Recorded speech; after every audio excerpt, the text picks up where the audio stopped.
Why do we feel it's necessary to yak about bullshit in order to be comfortable? I don't know.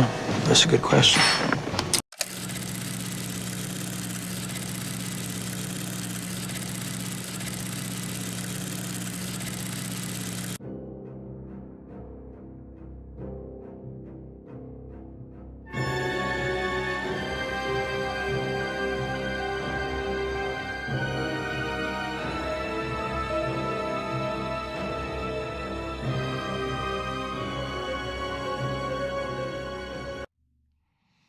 Welcome back to the channel, everyone. It's late night with the Gringo, and for those of you on the East Coast, I believe it's probably 11:30, so it's a little bit of a later night.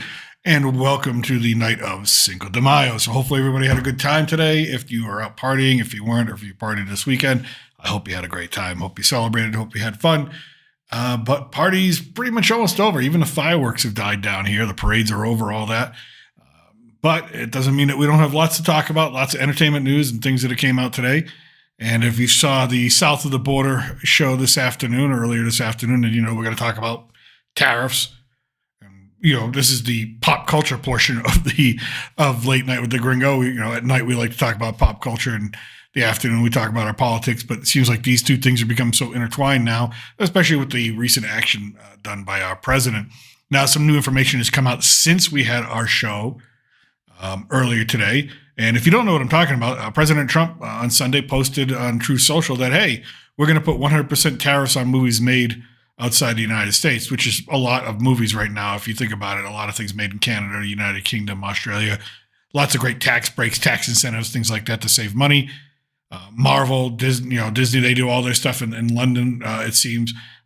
The Thunderbolts we just saw was all done in Canada.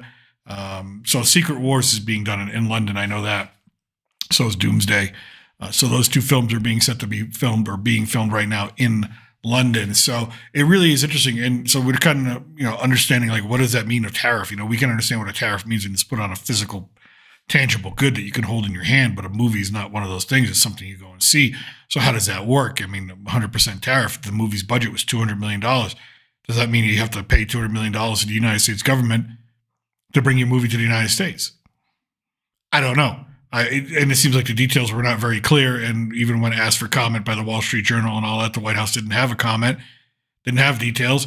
There are some that have come out now with the special ambassador of entertainment, or one of the three special ambassadors of entertainment, Jon Voight, giving some meetings with heads of studios, things like that. Now, of course, when the news came out about the tariffs, the stock market took a little bit of a hit when the entertainment industry, Netflix, things like that, Warner Brothers, Discovery, Paramount, all that, they took a 2%, if not more, hit on their stock price because they're like, what does that mean? Even they didn't know what it means.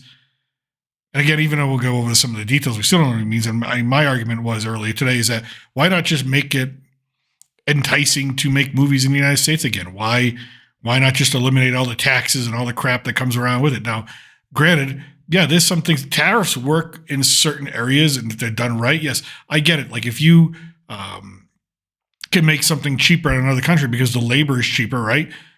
Most Americans aren't going to work for $1 an hour or $1 a day. They're not going to do that. So you can't make a lot of things in the United States because Americans aren't going to live like that. They're just not. They're not. It's just not in it's not in the DNA. So I can understand why certain tariffs are put in place to sort of help with certain trade deficits and things like that. But the movie industry is not really one of those things. It really hasn't had a trade deficit. Trump even went on to say that it was a national security issue. Okay, that's a pretty broad statement to make if you're the president, because when you dub something officially a national security issue, it gives you a little bit of leeway to do certain things that maybe you wouldn't have the power, authority, or even the necessary justification to do. But that's what he's done. And so it looks like we're going to get 100% tariffs on movies coming from outside the United States, which will make them more expensive, which will make ticket prices more expensive. Ticket prices have gone up. We're going to talk about ticket prices anyways. I was reading an article on ticket prices today in the United States, and I'm like, wow, you guys are getting screwed.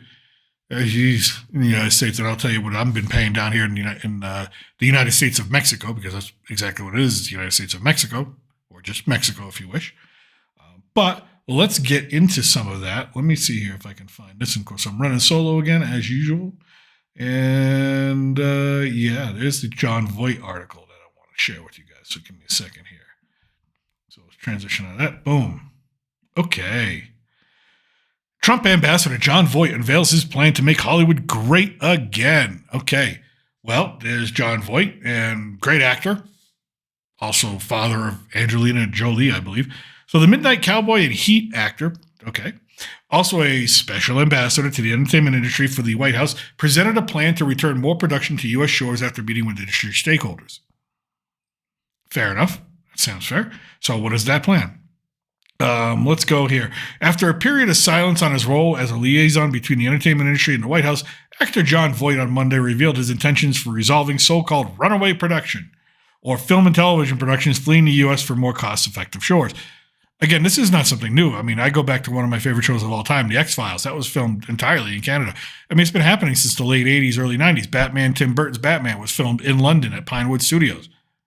This is not a new phenomenon of productions going to other places because there's just a financial benefit to that. That's just business. Okay? California has a lot of taxes and a lot of taxes on the entertainment industry. That's how they get their money, make their money. That's how they get a lot of the money that they have that they spend on the social programs that they have out there. Working, not working, that's a different argument. We're not going to get into that. But yeah, there's a lot of taxes. But that's why Georgia's so friendly, because there's a lot of tax incentives. So a lot of things go to Georgia, the Atlanta area to film. Okay? That's why Texas is starting to look into that type of stuff. All right? So again, the tariff thing doesn't really make sense to me, right? Why don't you just make it here in the United States a more feasible solution financially to film? Then they wouldn't have to go off to these locations. Now, certain things you do need to go off to form. But then again, I ask, produced or filmed. I mean, what if you're, filming a movie that requires you to be in a certain country because that's the location, that's the locale, right? You're shooting, like we just saw the Amateur a few weeks ago. You couldn't shoot that in New York City because you'd be like, that's New York City, that's not Berlin. That's not Paris, that's not London, or whatever it is, or whatever European city it would be. So, I mean, does that mean that Hollywood can't film movies across the ocean anymore? I don't know. What's the exemption? What's the rule? Seems like no one else seems to know.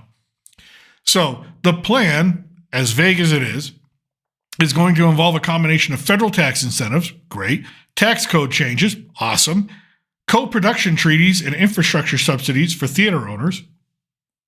Okay, good. Theater owners, it must be tough being a theater owner, right? You kind of have to watch these movies come out and then they bomb and you're like, okay, well, I'm not making any money today and not making any money on this thing. So nice to give some control back to the theater or give them some sort of role in this. I like that. Production and post-production companies, according to a press release sent Monday by a representative for Voight and his business partner, Stephen Paul. Again, very vague. Again, some of the things in there you like to hear. Federal tax incentives, code changes, absolutely.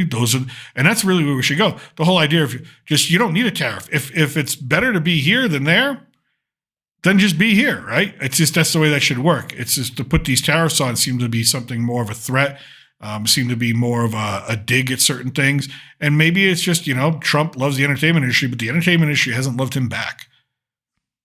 That's just a fact of life. And maybe it's just, I don't know, maybe it's his personality getting away with it. I don't know. I'm not in the room. I'm just sort of trying to read the tea leaves here. But it just seems like a weird thing to come across like, hey, on Sunday, I'm going to tariff the movie industry, which shows a revenue surplus when it comes to trade, right? We talk about the trade gap and we talk about negative trade revenue between us and China or us and other countries. Well, no, the movie industry is not in a negative. It's in a positive, actually. It brings in more money into this country than it lets out. So, again, how do we really look at this? The release made only brief mention of tariffs. Again, the threat that President Trump made, which Trump in a Sunday social media post said he would apply to productions produced outside the U.S. Voight's plan involves tariffs in certain limited circumstances, the release stated. Well, that's not what Trump said. Trump said 100% on all things overseas. So again, is it an overreach to scare people to come back to a table to make a deal? Again, what is that? Again, not good for the markets. I don't think it's really helpful. It just sort of seems like it's really kind of a conflict, creating conflict where conflict shouldn't really exist. So the John Voight said, we look forward to working with the administration, the unions.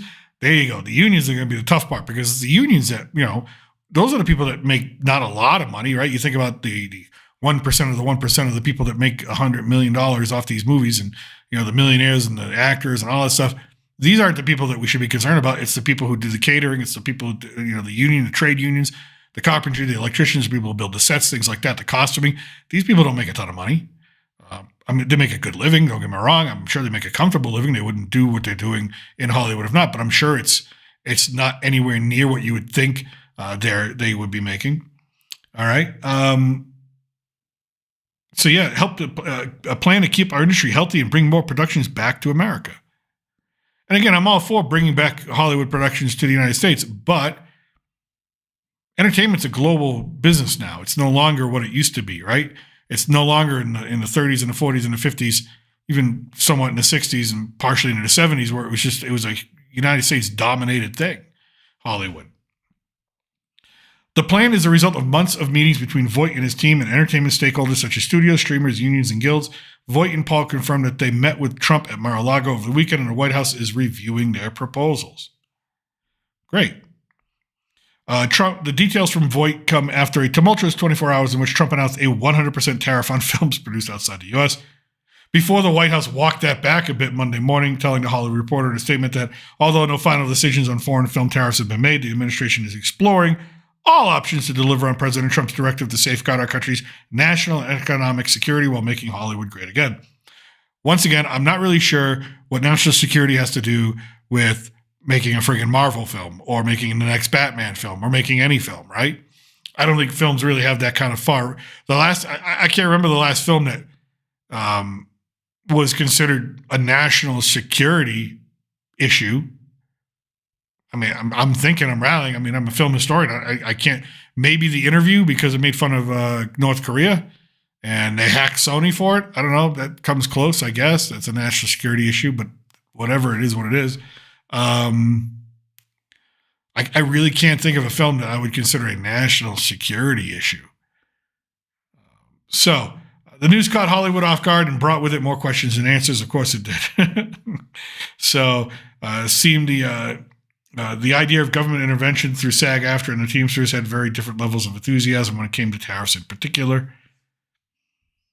Once again, it's there may actually be bipartisan support for Voight and Paul's proposal. Maybe if it's tax incentives, if it's tax reduction, if it's tax code changes.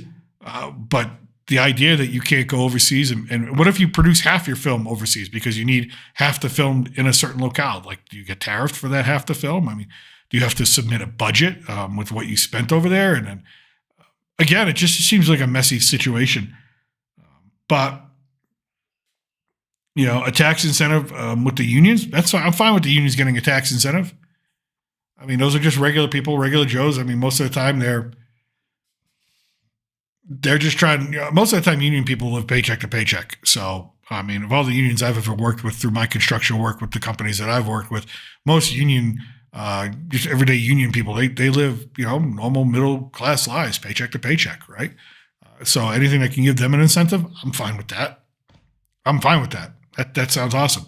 So a lot of questions to be asked, but again, a lot of confusion. And again, just the idea that the post, the truth, I don't know what would they call it, a truth, Untrue Social, or just a post, Untrue Social, comes out and it's sort of just blanket statement, 100% tariffs on movies, and then we're kind of trying to figure it out and walk it backwards from there. But yeah, it looks like Trump's trying to change the landscape of Hollywood, and whether they like it or not, we'll see.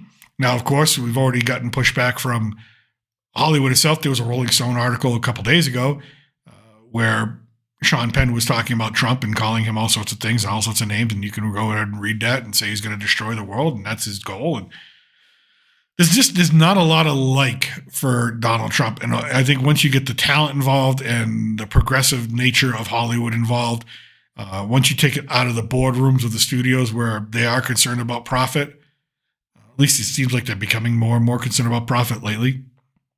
I think this can, you can work out a deal and figure out something and make it beneficial. But I think once you mix the business side with the entertainment side, that public facing, the social media side of it, things can get really messy and things can fall apart. And so I don't envy John Voight, but again, it looks like they've been talking. But yeah, it looks like that. It looks like Trump is not afraid to wade into Hollywood. It'd be funny if he just showed up at the Oscars, next year, just kind of walked out, be like, "Hey, I made you great again," and that'd be hilarious because he'd be booed off stage, but it'd be hilarious. But he'd smile as he walked. But yeah, so that's the deal with Trump and these tariffs and in Hollywood. So definitely interesting. And then, of course, we've got this. Studios warn against movie ticket price hikes, right? So there may be another increase in ticket prices like there was. I think they're up about 40 to 80 cents, depending on where you live in the United States. And who knows if these tariffs are going to be part of these ticket price hikes or if they're going to address these ticket price hikes. But it seems like just because of the nature of the business right now and the lack of sort of blockbusters and funding and things aren't going. I mean, there's Minecraft did well. Cool. We're going to get into the box office. Like Sinners is a success. I think they're at $250 million. Thunderbolts had a really good 3-day opening for a Marvel movie nobody thought anything for. It looks like they're going to become either profitable or more than profitable.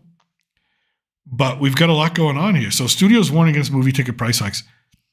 So this summer may be poised to make revenue gains unless consumers cut costs or theaters change more. Look, people have stopped traveling, right? People are cutting corners. We talked about this in the first show earlier this afternoon, that there is a negative growth going on in the economy. There is some toughness going on. People are making hard decisions.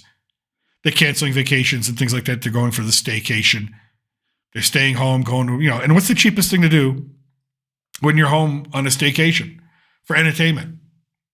Go to the movies. Now, is it that cheap? I'll tell you what I pay down here after I tell you what looks like what you're paying up there. But it definitely looks like it's getting a little bit more expensive. I mean, you can't. I mean, you go to a ball game, you go to something like that up there. I mean, you need a loan agreement sometimes. You go see a football game or, God forbid, a basketball game for the playoffs, something like that. Or go to a concert. Concert ticket prices just way out of control with certain things. So I can imagine most families, most people are gonna be like, yeah, I'm gonna go see a movie. And that's their entertainment, and that's if they decide to not get off, if they decide to get off Netflix or whatever streaming service they're using, because it's just convenient and they're already paying for it and they're sitting there anyways. So let me see if I can find here okay. So there's been a lot of research done on this. Yeah. Oh, okay. In cities such as LA and New York, it can cost upwards to $25 to see a title in a premium format for one ticket. $25. The hell are you guys doing in New York? Jesus. I mean, really. Depending upon whom you ask, the average movie ticket price for a general seat ranged from $11 to $30 in 2024. According to the newly branded Cinema United, the largest trade organization for theater owners, the average adult ticket price in 2024 was $11.51. However, Steve Buck's research firm, Intelligence, puts the average price of a general seat at $13.82 in the first quarter of this year. That's quite a hike. It's a $2 hike. I mean, yeah, I know it's $2, but hey, it's $2. Compared with the $13.02 in quarter one of 2024. So we went from $11.51, with some people saying, to $13.82, $13. So it's all of, you can see. Then there are premium screens. The average IMAX adult seat jumped from $18.31 in the first quarter of 2024 to $19.51 in Q1 in this year. Splitting the difference between a general seat and a premium seat, the average ticket for a standard seat rose from $12.14 in 24 to $12.90. So it's going up. It's going up. All right. Now, I can imagine those are just ticket prices, right? Most of you like to get a bucket of popcorn, a couple of sodas, maybe a hot dog. I don't know. Whatever it is you like to eat at theaters. Down here, we just saw the Thunderbolts. Now, I had to do IMAX and had to do 3D, 2 premium formats, which I'm not huge into the IMAX. I'm not huge into 3D.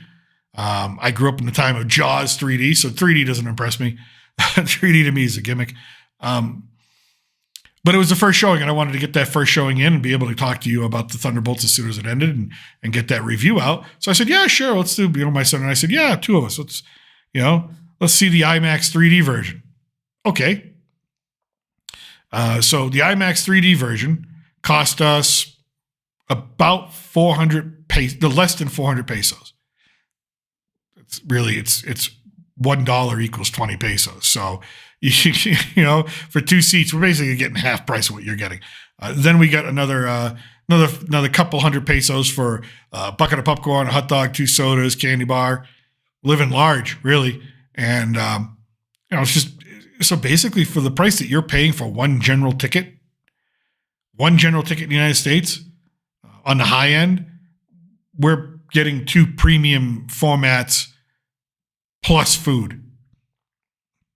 And it's the same type of theater. It's clean. It's nice. Actually, the seats are nicer in our VIPs here in Mexico than they are in the United States. They are nicer. I always want to take a video, but every time I go to do it, there's always people in the theater, and I don't want to be filming them and make it feel awkward. Like, hey, here I am, Gringo. Here.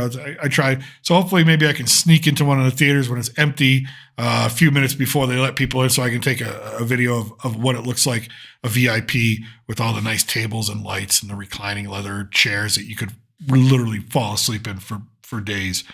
But if we were just going to see a general movie, general theater, it would be even less than that what we pay down here. So again, cost of living, cost of resources, cost of this, cost of that. It's cheaper to live down here, so it's cheaper. So you're paying a lot of money for tickets that, believe me, I'm not. It's kind of, I feel bad for you sometimes. So we have a lot of movies coming out, so I will try to keep track of those prices. Share them out with you when we do go, because I think it's interesting just to see exactly what certain countries pay and what certain countries do not. All right. With that, speaking of movies, actually, before we get into the box office, I have this stupid story. Okay? Call me ignorant. Call me dumb. Call me a fool. I literally thought that if you were going to vote on the Oscars, you actually had to watch the movies. And apparently, until this year, or until the coming Oscars, you don't. You didn't. You didn't need to have watched any of the films to either vote for their nomination or vote for whether or not they win. That's a thing. There's a new rule. And this one blows my mind. Let me pull this up here on my iPad so I can kind of take a look at some things while we do this. No, I don't want to do that. No. I'm back online. All right. Oscars, new rule requiring voters to watch all nominees could reshape rewards campaigning, but Academy members already found loopholes. All right. To me, I thought it's like a privilege to be able to do this kind of thing. I thought it's a privilege to be a member of the Academy, but apparently it's just something that people really don't just take for granted. So now I begin to question every Oscar win over the last 30 years. Right? You start to think, like, how did Shakespeare in Love win over Saving Private Ryan? Maybe no one watched Saving Private Ryan. Maybe they all just sort of watched Shakespeare in Love and got a little politicking, a little arm twisting, and a little cash on the side, because there's a lot of politics that go into who wins an Oscar and who doesn't. You got to actually campaign for it like you're running for office. It's actually a lot of work. It's not just like, hey, you made the best movie. No, you could make the best movie, but then you got to do a lot of work, unless it's something overwhelmingly just like Titanic. Okay, I can see that. Granted, I thought LA Confidential is still a better film than Titanic overall, because I just enjoy it better. I enjoy it more. And I thought that should have won that year. But again, it's Titanic. It's one of the highest grossing films, so I'm not upset that it won. I'm like, okay, I get it. I see. Well, you see things like Crash winning. It's like, okay, did anybody watch Crash? Or it was just like, hey, an ensemble movie. Yeah, I'll vote for that one. The article goes on to talk about how some nominees sort of, they get around it by saying, yeah, I watched the movie. And really all it was doing was playing in the background on their TV while they were answering emails, taking phone calls, reading out the scripts, things like that, or doing whatever it is that they're doing. It's like, okay, so I didn't, again, call me ignorant, call me a fool. I really thought you actually had to watch the films to be able to vote for them. I guess not. I guess it's just word of mouth, or like, hey, who are we voting for? Like, again, it makes the Oscars look so more fake. I mean, it's Hollywood, so it's fake, right? So it's implemented a new rule requiring members to watch every film in a category in order to vote, and to fill out forms verifying when and where they viewed it. Oh, so they're going to lie, basically now. They're going to lie. Verifying. They should have mandatory screenings. Like, hey, you're a member of the Academy. Today we're screening, this is the problem now that they have 10 friggin' films nominated for Best Picture. They should go back down to 5 and say, hey, here are the 5. If everybody watched all the movies, I guess it's just, I don't know. They should have mandatory screenings, mandatory meetings for this stuff, right? They can do secret ballots, whatever. Pause that. I don't want that playing. This was overdue, one producer tells Variety. Over effing due. But you see, people are pissed about this because I'm sure there's people that have made great movies that have just been absolutely snubbed, screwed, or looked over, or just ignored. Because the Academy, the members of the Academy, are too lazy to actually watch the movies that are going to be the mainstay of their award show. It blows my mind, the laziness of it. It blows my mind, the callousness of it. It actually detracts whatever credibility was left from the Academy Awards.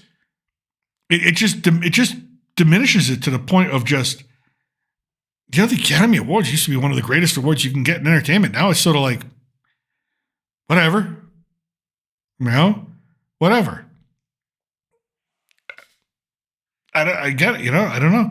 It's like, Academy sources say the reception from members has been overwhelmingly positive, and that many had requested the change for years.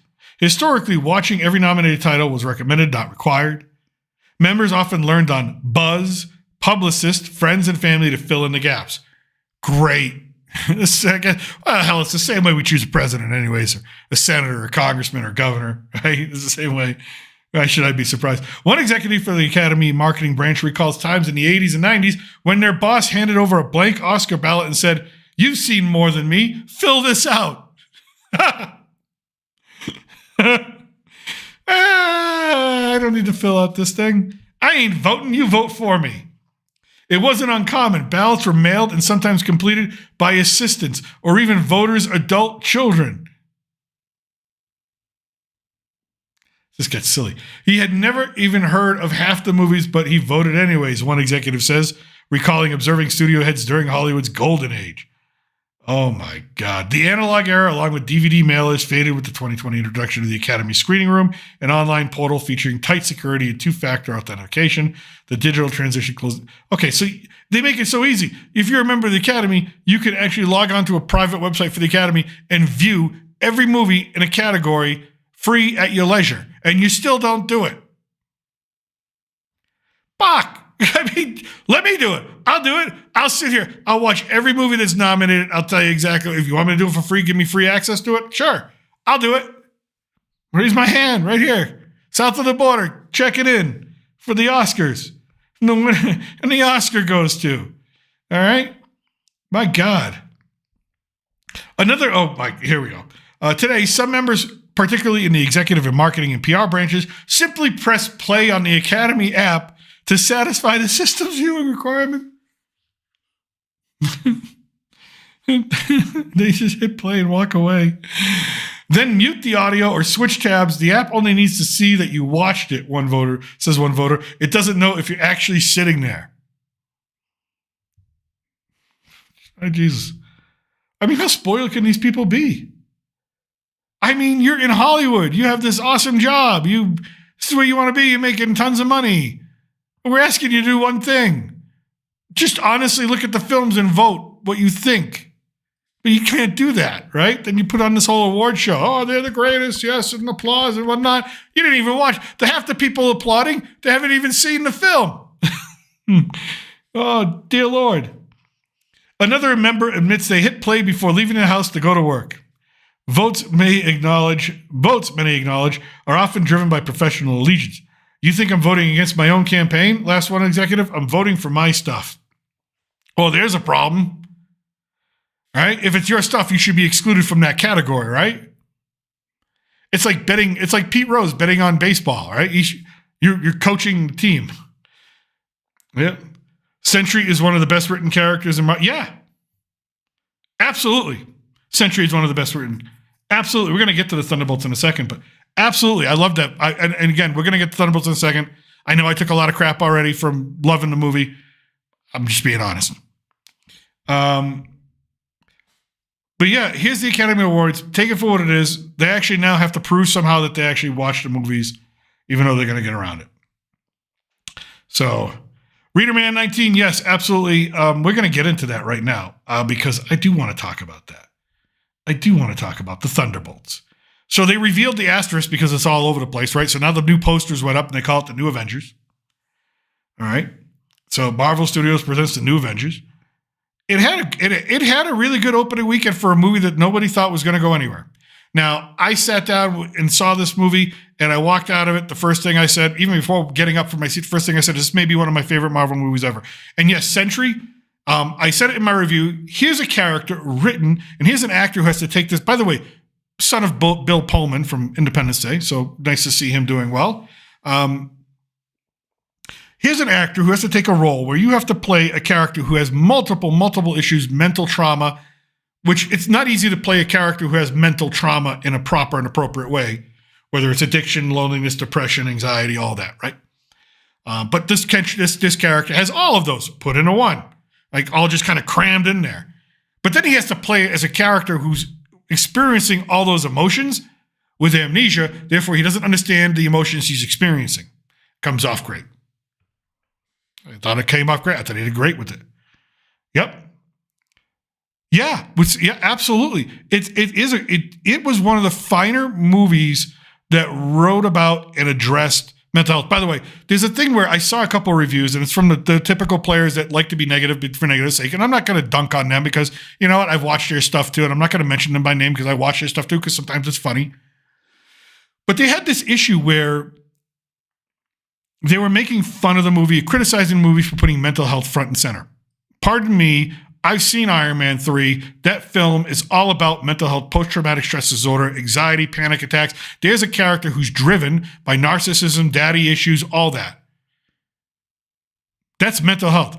The Hulk, he's a walking mental health issue. You read the comics, Tony Stark's an alcoholic who's just a mental health issue. Every really great Marvel character is plagued by some sort of mental health issue that drives their character through the comics and then through these films. The fact that they put this one up front and center, it just shows you that the writers understood Marvel. They understood Marvel. And I thought they did it beautifully. One of my favorite scenes, if not my favorite scene, is when towards the end, it's Bob and it's the Void. And by the way, some people are also wondering if that character trait, that Void and the whole narrative, that's pretty accurate. I mean, they took some liberties, but it's pretty close to what his comic book story is. So fidelity to source material, cool. But that scene where he is confronting himself, and it just, the idea of what depression feels like and what addiction feels like and loneliness and giving up and the voices in your head that just tell you you're not good enough. You're not good enough. And what it's like to battle that and feel that kind of crushing weight on you and how hard it is. It was magnificently done. It was a touching scene, actually. And I'm not going to shy. Again, I'm someone who has, yes, in the past. I love how they beat the Void, and there's nothing wrong with it. There's nothing wrong with it, but there are those out there that are using it as a crutch to criticize the movie. It's YouTube. It's how you get views sometimes. You dunk on something that people want to see. Some people just want to see things fail. You know, I didn't like Captain America Brave New World, and I was very upfront about it. Why? Because I didn't like the film. I didn't like the storyline. I didn't like the character development. I didn't like the narrative. I didn't like how the editing was done. I didn't like anything about it, really. It was an honest opinion, but again, walking out of this is probably one of my top 5 favorite Marvel films of all time now. There's nothing wrong. You're right. There's absolutely nothing wrong with putting it front and center. Absolutely nothing wrong. It actually should be front and center because if you really think about every Marvel hero, every one of them is traumatized in some way. Black Widow. She's just pure trauma from childhood. Right? Captain America, pure trauma, man out of time. fish out of water, whatever you want to call it, right? Loss of his time, loss of his youth, it's Bucky. Jesus, I mean, really. Guy's been brainwashed, ghost, trapped in a lab, kept prisoner, experimented on. John Walker. Oh my God, I love what they did with John Walker because he was a character which they just didn't do well with in Falcon and the Winter Soldier. Just didn't do well. He didn't come. I don't like how they presented him. They made him almost like so unlikable, where he should have had some sort of redeeming quality about him, but they didn't do that. And here they just, yeah,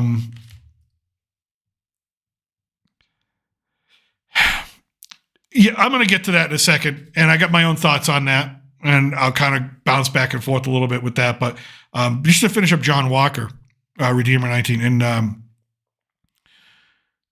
the way they presented his character, he became one of my favorite characters now in current Marvel. Because I'm like, and here's the thing, at the end of that movie, my son and I look like, we want to see more of these characters. We want to see more of stories with these characters in it and how they interact and the chemistry. So the new Avengers, the Thunderbolts, whatever you want to call it. And by the way, Red Guardian, hilarious. Great job acting all around. And but yeah, people bitching about the Silver Surfer as a woman. Silver Surfer is a woman. And here's what I explain. And I did a video on this because I really thought they were going to troll us, Marvel, and it wasn't going to be Shia LaBeouf. It was going to be Juno, who's another Silver Surfer from a different universe, multiverse, who's the daughter or granddaughter of Hercules, who becomes a Silver Surfer at one point. Again, I'm not a big fan of gender swapping. I never have been, but this isn't a gender swap. It's not a gender swap because this character actually exists in the comics. There actually is Shia LaBeouf in the comics. She exists. You may not like that she exists. You may be disappointed that it's not Norrin Radd. Do I like Norrin Radd the best as my Silver Surfer? Sure, but I can't say Shia LaBeouf doesn't exist. Whether she spent the time to drink a cup of coffee in the role or not, she existed. All right. Yeah.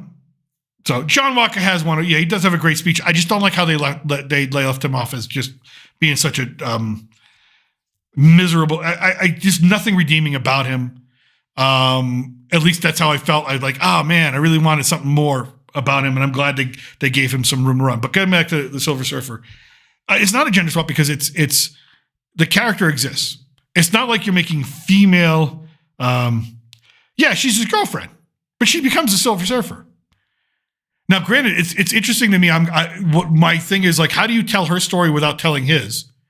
Because you can't tell her story without telling his. So are they going to go back? Are they going to go forward? Is there going to be some confusion there? Again, that's something I contemplate going, okay, how are they going to work that out? I don't know, but I'm not going to crap all over it, right? The Juno, and I was really hoping it was Juno because I really like Juno as a Silver Surfer. If you read that comic book story arc where on that planet, it's actually a pretty cool comic book run. It's like a five issue series. But it is, yeah.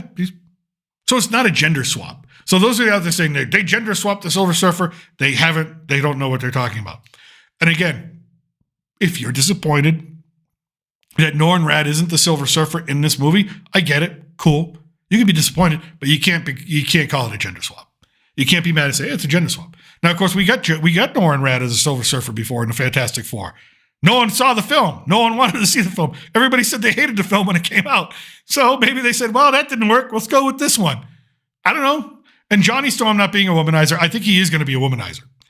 He's just not going to be, yeah, it's a whole other year. If you've seen the Thunderbolts, you kind of know where that one's going. So I think he's still going to be a little bit of a womanizer. I think he's just going to be a different kind of womanizer, right? There's a different way to do that, right? It's not going to be the 1950s, 1960s. I'm going to, slap women on the butt as I walk by. You can't really do that.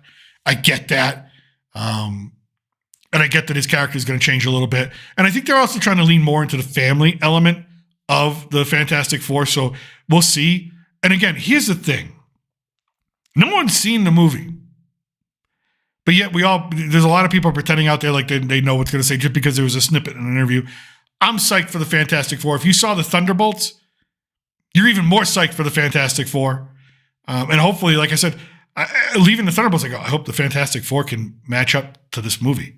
That's how good, like I said, I liked it. So, but yeah, let's check in on the box office because, the Thunderbolts flies to a solid $76 million opening on its first day. Alec Baldwin's Rust flails. They shouldn't have released that movie, but there we go. Here's the box office. Let's see here. Thunderbolts already number 6 for the year. Granted, it's not a lot of competition. It's not a huge amount of competition right now. Minecraft is still the big dog out there next to that Chinese movie Ne Zha Tu, which I hope to see at some point if I can get a copy of it with English instead of, because down here, if they were going to show it down here, it would be a Chinese movie with Spanish subtitles. I can't do either one. Can't do it. It's not going to work for me. It might be cool to watch, but I have no clue what's going on. So, Minecraft movie, good surprising entertainment film. I'm glad it did this well. Was it the best film of the year? Hell no. Was it entertaining? Yes, I said it was entertaining. Did it have problems? Yes, it did. But it was entertaining. Granted, our theater, we didn't have people throwing stuff all over the place. I saw what happened in the United States. God bless you. Captain America, Brave New World, still hanging there at 414. Sinners, over almost $250 million. So can't wait to see that when it comes out down here, because sometimes movies come out different times down here in Mexico. You got Snow White. Again, I went and sat through Snow White. I didn't like it. And, but it's still sitting there number 5. But here comes the Thunderbolts at $160 million. No one expected $160 million. I think this film's budget was maybe 150, 170. So this film's going to break even. This film's going to turn a profit. The same people that complain about Surfer are the same ones that complain about Captain America being black, which is awesome. Well, I think the problem with that is that they didn't. There's Steve Rogers, right? And people fell in love with Steve Rogers. And I don't think they spent the time to give Sam Wilson the treatment that he needed. They kind of like, here he is. He's the new Captain America. But it's like, I want a lot more in his story arc as he goes through it. You got a little bit in Winter Falcon and Winter Soldier, but not a lot. And I think it could have done way more. And the film, and I think Anthony Mackie's a great actor. Like, he can pull off a role. But this last film they put him in, production screwed that up. And it's not about that he's black. It's about that I don't think they, well, with me, it's not about his, I could care less. For me, it's about his introduction, its character arc, how well they treat him. And they haven't treated him. They haven't given him the ability to be Captain America in a real solid film, solid story. They haven't given him the good writing, and things have been rushed, and things have been this. Just haven't been good productions. And that falls on Kevin Feige, not on Anthony Mackie. Anthony Mackie can only say the lines that he's given. Anthony Mackie can only step in the stage where he's supposed to step. But, I think they did not do well transitioning that one character to another. They had a great start with, the end of Endgame. Say that 3 times fast. The end of Endgame. Okay, cool. Where are we going to go with it? And they didn't deliver for that character. At least they tried, but it didn't work for a lot of people. And yes, I don't want to talk about the whole. Some people are just going to be upset that he's black. I don't know. Well, now the new Falcon's Mexican. So, don't take that. See how they feel about that. But the Thunderbolts doing quite well. I think it's going to make some money. Mickey 17, not a good movie. Not really doing much. The Amateur, almost to the top 10. I don't know if it's going to make $100 million. I don't know if The Accountant 2 is going to make $100 million, but both really good films. So if you haven't seen those, see those. But if you haven't seen the Thunderbolts, go see the Thunderbolts, because that is magnificent film, done in every which way, from beginning to end. And I don't know if there's going to be a conflict between them and Sam Wilson's Avengers. Need to stop conspiring him to Steve. He is his own character. Yeah. Every time there's a movie or a series, he has to remind people, I'm not Steve Rogers. I'm not this. I'm not that. I'm not. Yeah, we know that, dude. It's cool. But the more they remind us that he's not Steve Rogers, the more it hurts his character. Bucky's speech in the Thunderbolts when they're all in the garage and they're all tied up, great speech. You can either do something about it now or spend the rest of your lives regretting it. So, but yeah, if you haven't seen the Thunderbolts, it's a really good film. It's a really, really good film. For me, it's the best Marvel film since Endgame. Again, that's my opinion. Solely my opinion. I don't mean to crap on any other films that people out there like. I get it. A lot of films out there, a lot of people, a lot of series, right? But it's the best film since Endgame. And I think it means, if it means that the Fantastic Four is going to be as good, if not better, it's going to be one hell of a ride. And spells doom for Superman. I mean, I'm got high hopes for Superman. But if that thing's not good, if that thing doesn't hit right out of the gate and doesn't become sort of a box office smash, 2 weeks later when Fantastic Four hits, Superman's done. DC will be done. DC Studios will be done. It's got to hit, because if Fantastic Four comes close to being anything like Thunderbolts, it's going to be a good film. But with that, boom. Oh, and this, because I always have to include a ditty. I always like, but Readerman 19, thank you very much. I appreciate that. I'm going to move on from the Thunderbolts, but obviously you're a fan. Obviously I'm a fan. And obviously you enjoyed the film and got out of it exactly what should have gotten out of it. So cool. Very cool. Apparently there's going to be a trial. Diddy trial begins as potential jurors are asked if they are familiar with Michael B. Jordan, Kanye West, Kid Cudi, Mike Myers, and more celebrities. You still think Deadpool, Spider-Man, No Way Home, Guardians 3 are better than... No. I don't include Spider-Man. Spider-Man to me is not a pure Marvel film. It's a Sony Marvel film. So I kind of don't put that in there. Deadpool, Wolverine, fantastic film. Fantastic film. Guardians 3, I thought is not as good as the entries of 1 and 2. I was sort of like, I wasn't as happy with Guardians 3. It was a fine film. But I still think Thunderbolts is, as a film that delivers on character, as a film that actually knows how to drive character development, as a film that is written so well with such care, and then executed with that same care. To me, that's just where it is. But again, that's my opinion. Again, all those are good movies. What you just named, all those are good movies. Great movies. All right.